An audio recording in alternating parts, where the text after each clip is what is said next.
going on, y'all? I'm Marcus Cash. This is Jimmy Macram. This is the October 7th, 2020 edition of All Elite Recap for All Elite Wrestling's Wednesday Night Dynamite. Good job. That's goddamn solid.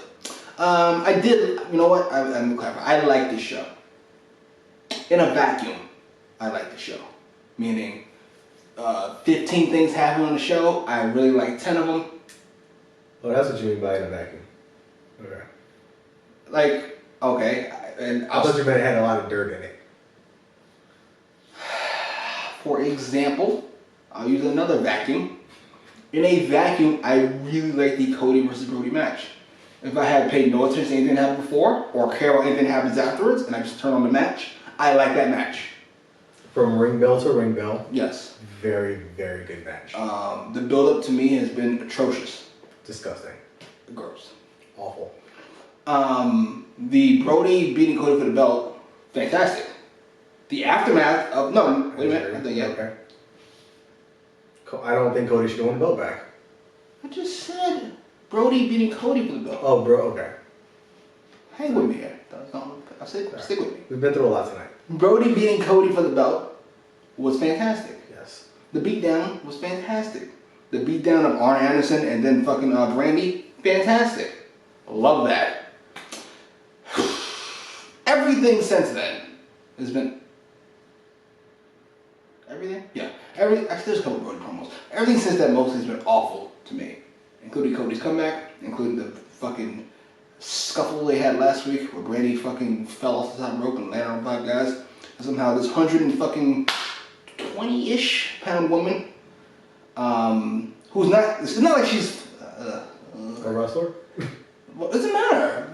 She can be a fucking football player. She's 120 pounds. Who are you knocking down? Falling off the top rope. And if I could be rude for a moment, somebody who's not in the business anymore, I don't think. If this was Molly Holly, somebody who's packing a wagon, it'd be a little more realistic. But even then, no. You're really aging yourself there, Jimmy? I know. Does anybody else know who Molly Holly is? It's just me.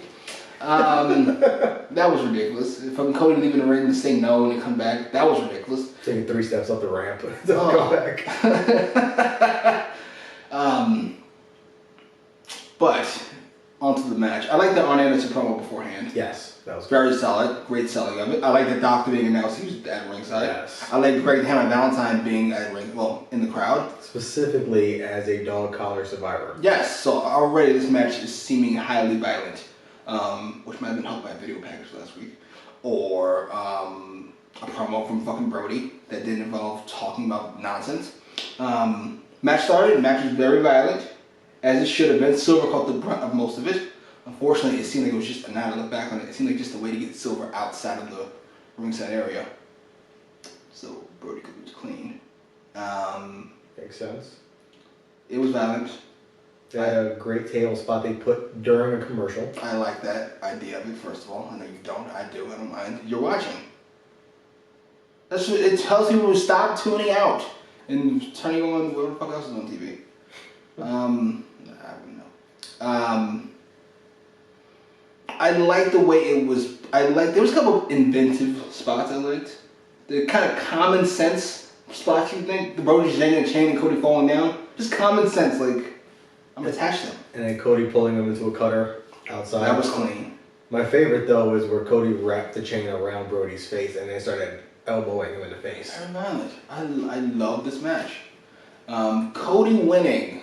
So, first of all, match we both liked, right? Yes. A lot. Very damn solid match. Very, very good. Really good. Would you say about on par, pre-finish of the street fight? Yeah, it's up there. It's a really good match. It'll be on my next time SP3 does his best 10 AEW matches. Was in that Dynamite. Technically, this is still within the first year, so he might have to edit that list. This match should be on it. Cody winning bothers me. So much so. Now, if this was a 6-month build, fucking Cody was out for fucking 6 months, came back for a month, and then fucking took the belt back, I'd be okay with it. I like that. That's a build-up. That's how things should work. Being a month? Was it a month? Month-ish. Close enough. It bothered me. I'm not going to say it hurt Brodie too much because Brodie recovered from his world title loss. So, I imagine he'll recover from this. And now he's got to do it again. He's got to do a recovery again. And apparently Brodie didn't do much damage because Cody was talking very fluidly afterwards. Yeah, why is Cody coherent enough to have a whole interview with passion and everything? He's not even exhausted. He's not even out of breath after the match. He's not stumbling around because he was busted open 45 seconds into the match. Like, he's just perfectly fine and full on babyface. We're not even going to leave any sort of like, is he or isn't he? Because he's got the dark hair. To be fair, everybody's a babyface against Brodie. I don't like that. No, it's like super, just like, no, for the people. Like, he keeps trying to cut these. I like this promo. Dusty Rhodes promos. I like this promo. And to be honest, like I said, in a vacuum, that's a really good promo. It's not a really good promo after a dog collar match. That's what I'm saying. Like, fine itself, I probably would have done without the full-fledged I'm forever a babyface part, but he shouldn't have the stamina or energy to do that right now in the first place. Agreed. Am I thinking about something else? Did forever ago, didn't Brandon Rose bring him a glass of water while he was getting his ass beat? During a random regular match? Shouldn't she and her brother-in-law be a little more concerned because then this match had a dog collar match?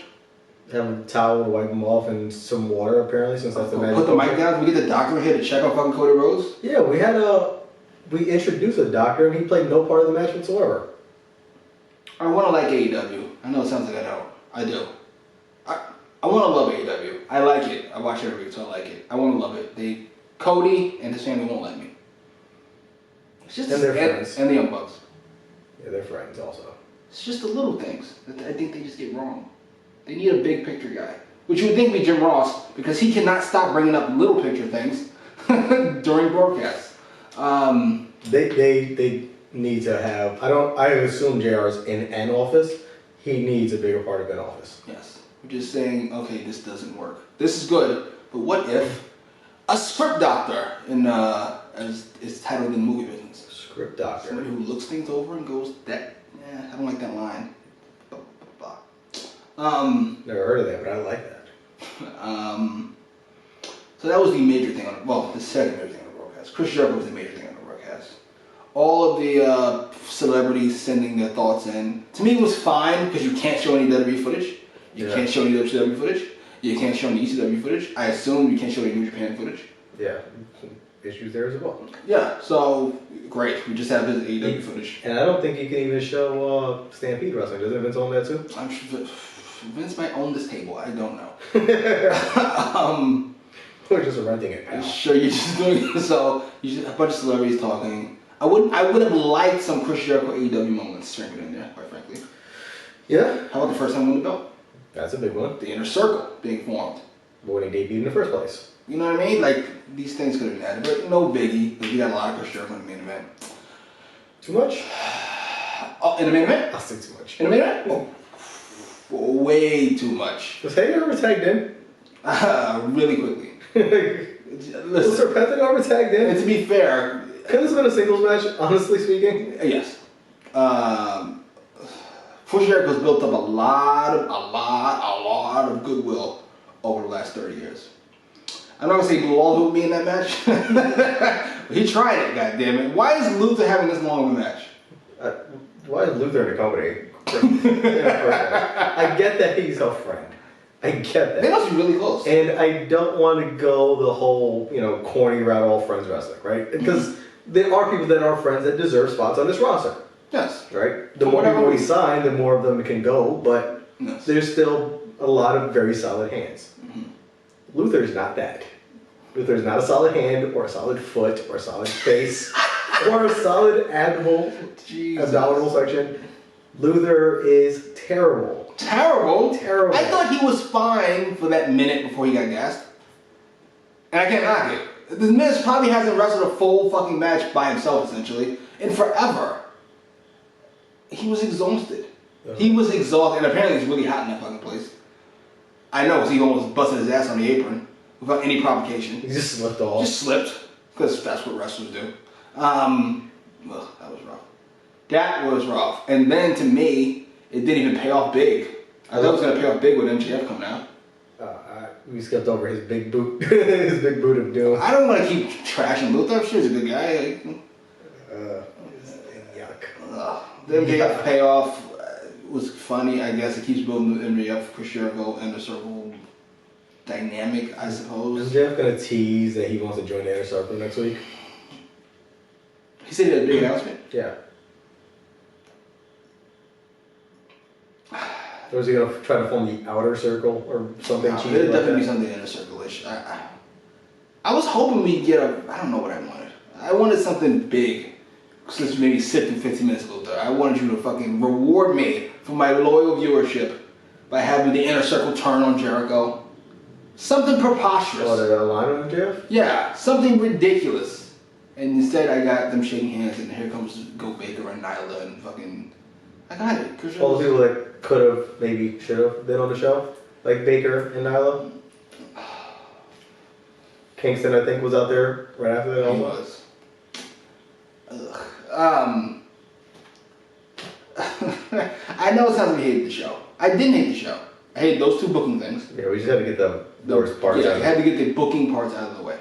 Now, the opening match with Brian Cage and Will Hobbs, I had no qualms with at all. From start to goddamn finish, and then the finish of the finish, I loved all of it.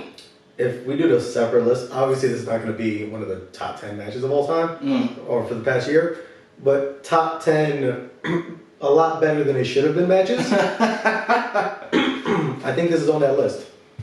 It was like two guys firing bazookas at each other. I was here for all of it. And neither one of them was a stereotypical, like, super, I'm just big but no stamina kind of guy. Like, they were both landing big blows, pause, and they just kept going. It was really good. Cage to me, Will Hobbs had a good showing. It put over Will Hobbs. But to me, it definitely said, okay, Will Hobbs is really good, better than you think, but Cage is a notch above that. Yes. And I was here for it. And they tripled down having Taz put it over Will Hobbs after the match also. Yes. Taz is fantastic in everything he does. Ricky Starks is also fantastic in everything he does. I like the threat from Taz to fucking Will Hobbs. Join us or else. We're heels. It's not just join us. It's join us or otherwise you're gonna get fucked up.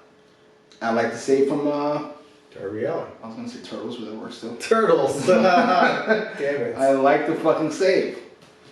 I like how I also like while the heels back down, it wasn't this run away from Darby Allin. I drove the numbers. Yeah. And one of us is a giant, so we're not exactly frightened. They just kind of, alright, yeah, fuck it. Yeah, Cage is like, I just had a match against this impressive Willie Hobbs. I'm gonna back off. I'm over it. Ricky stayed on the apron a bit too long, even. Almost too long. Like, Darby had to kind of give him like, get the fuck out of here. Like, yeah. Seriously. They were like this far apart away from each other. Yeah.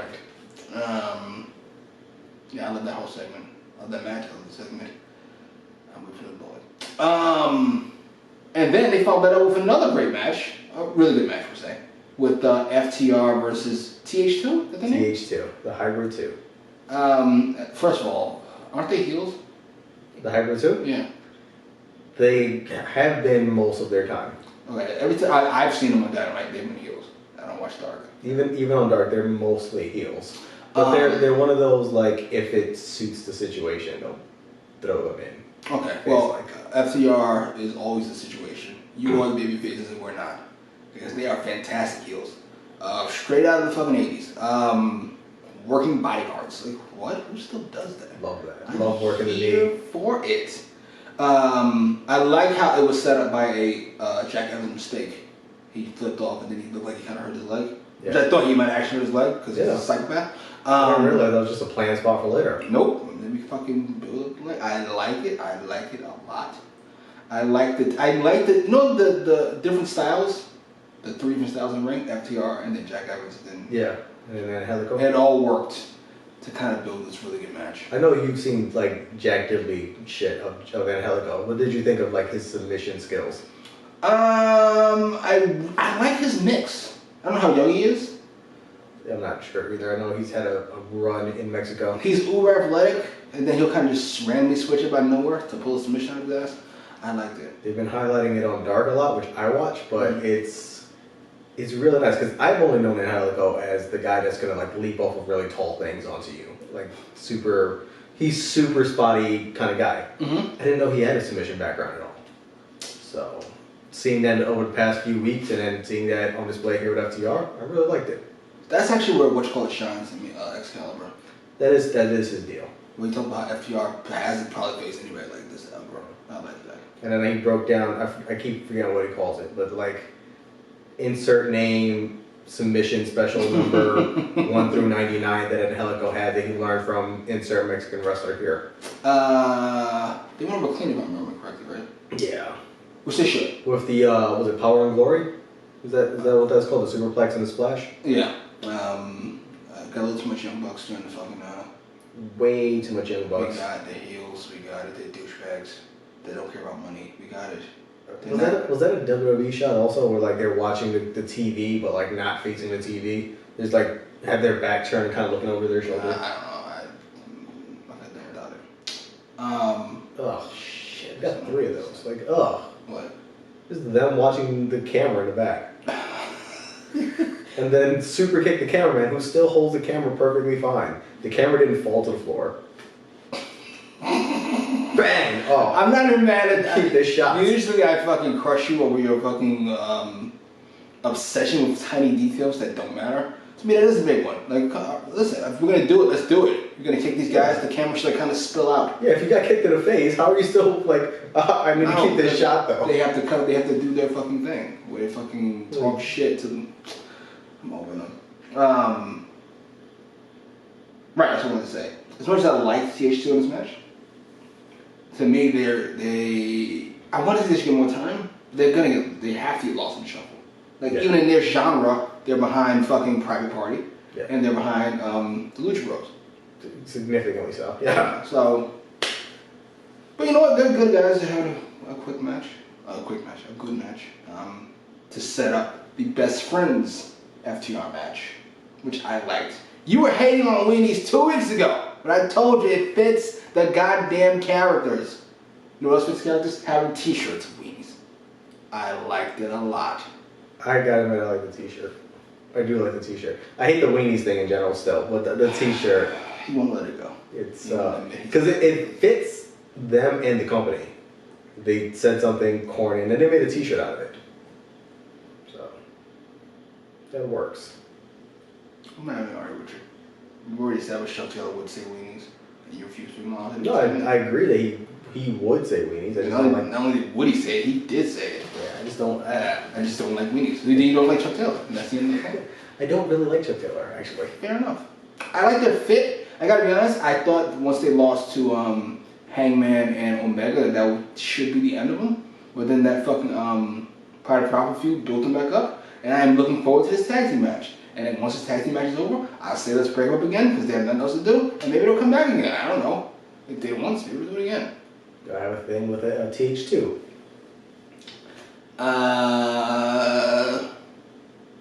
There was a Swole versus Serena Deeb match. I'd say the best girls match in a few weeks.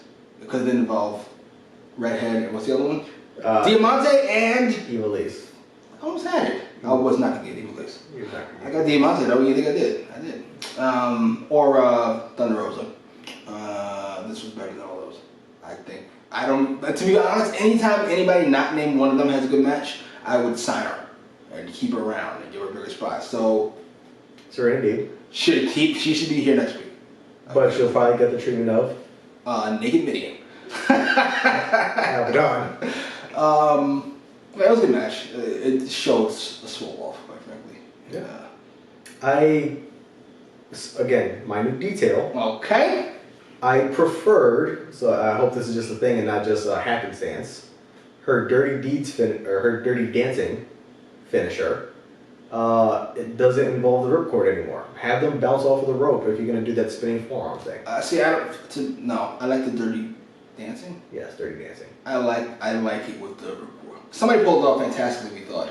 I forgot who it was. Yeah, but that was like the one time. You know what? I want to say it was Kip Sabian.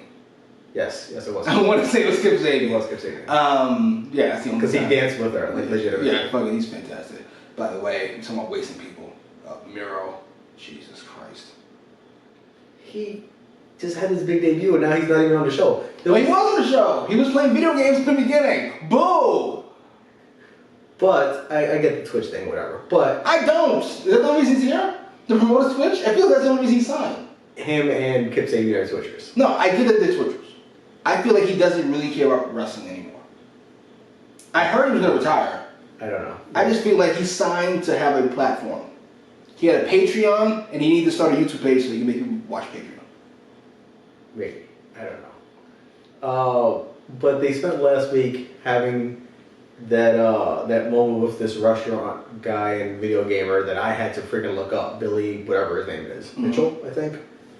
And then there was no follow-up, no camera time for Miro or Kip Sabian or Billy's there or anything at all. They just bought an arcade for the hell of it. We have a match next and week. just had it. Miro and Kip Sabian. We're getting somebody. They're in action, so it's maybe TH2. Who knows? I thought we were missing a big thing. That's what she said. I know what I'm holding off on, which was my favorite part of the night. Yes. But I'm trying to think of anything else that might have been in it. The women's champion wasn't there on the show at all. Along with Go Bigger and fucking, I don't understand. And Kingston, who had a big, not big, but a very solid ass segment the night before on Dark that had no payoff to it. Archer had a promo. Archer's promo was good. It was good for what it was. I don't understand why he's with the Snake if the Snake's not going to talk. That's kind of why you have the Snake. Who was the best promo for about a month straight. And if Archer can talk, he didn't need a Snake in the first place. To be fair, I don't love Archer's promos, to be fair, from what I've heard. They're fine. They're fine. They're okay. They're not the Snake when he's on. You know who's always on? God damn it. For the last 3 months, maybe 4 months? Who would that be, Jim? That would be our AEW World Champion, Jon Moxley. Indeed. Who I gotta be honest. I don't watch a lot of wrestling anymore. At all. In fact, hearing about it kind of bothers me. It really does. Yes, because like, you're telling me something I'm not interested in anymore. But, for somebody not named Sasha Banks, or Go Baker,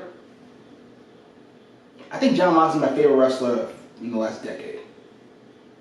I love this grizzled babyface. He feels like it's real. Like wrestling is a real thing. Like he is a fucking Clint Eastwood. I think I saw that from you actually, with the Clint Eastwood-esque. Like you might get me, you might not. Everybody dies sometimes. And he's just. And he's like okay with it. Like it is what it is, but I'm gonna go down dying. Yes. And he seems to have a different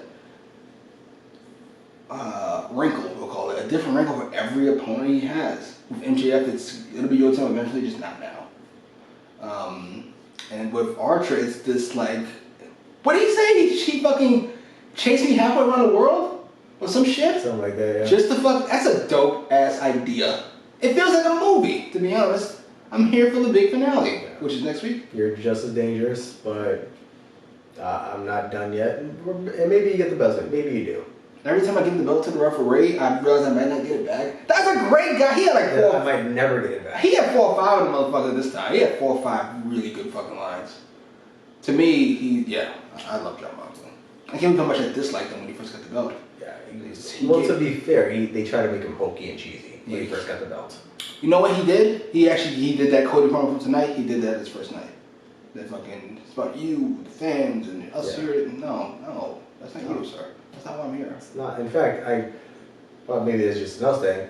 I don't think that's good on anybody. I love that. I didn't mind it on Cody. I just didn't like the timing of it at all. It certainly wasn't ever Jon Moxley. So the Clint Eastwood thing is a lot better, and he is the best authentic babyface champion in American wrestling, which is all I can speak to. Okay, if you say so. Kenny Omega had a promo. That's what we forgot. And he's very Quentin Tarantino-esque the way he talks, and they're building up Sting and Hangman. And I hope that's the finals, but I would not count on it because they can do simple things right. This is probably going to be a first round match. Plug. My battery is dying. Use the @ sign, it's just easier. My battery's dying too. Post your comments down below. Like, share, subscribe.